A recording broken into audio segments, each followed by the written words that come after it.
নমস্কার বন্ধুরা, welcome back to Papri's kitchen. আজকের আমি একটা মুসুর ডাল শুকনো রেসিপি দেখাবো। তার জন্য সেদ্ধ মুসুর ডাল নিয়েছি, তেজপাতা, শুকনো লঙ্কার পাঁচফোড়ন নিয়েছি ফোড়নের জন্য। কড়াইতে একটু সাদা তেল গরম করলাম, এটা আপনারা সর্ষের তেলও দিতে পারেন। পাঁচফোড়নের বদলে আপনারা কালো জিরে বা রাঁধুনি ফোড়নও দিতে পারেন। আমি এখানে পাঁচফোড়নটা নিয়েছি।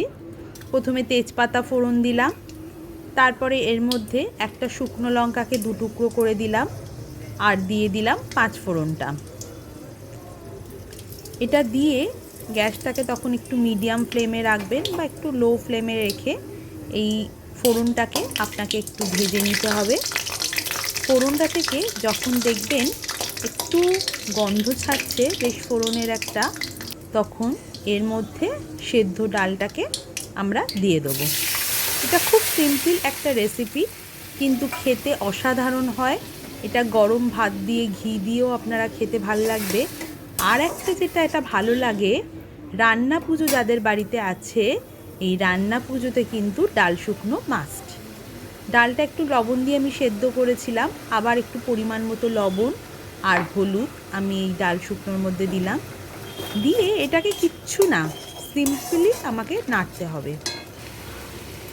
আর একটু চিনি দেবেন, এটায় খেতে বেশ ভালো হয় চিনিটা দিলে। যাদের বাড়িতে রান্না পুজো আছে তারা নিশ্চয়ই জানেন এই ডাল শুকনোটা কীরকমভাবে করতে হয়, তাও আমি একটু দেখাচ্ছি আমার মতো করে।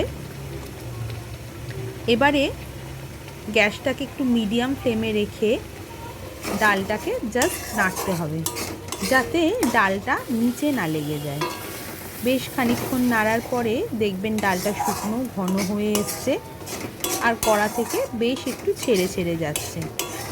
জলটা যখন একদম শুকিয়ে যাবে তখন ঠিক নামানোর আগে একটু ঘি আর গরম মশলা দিতে পারেন।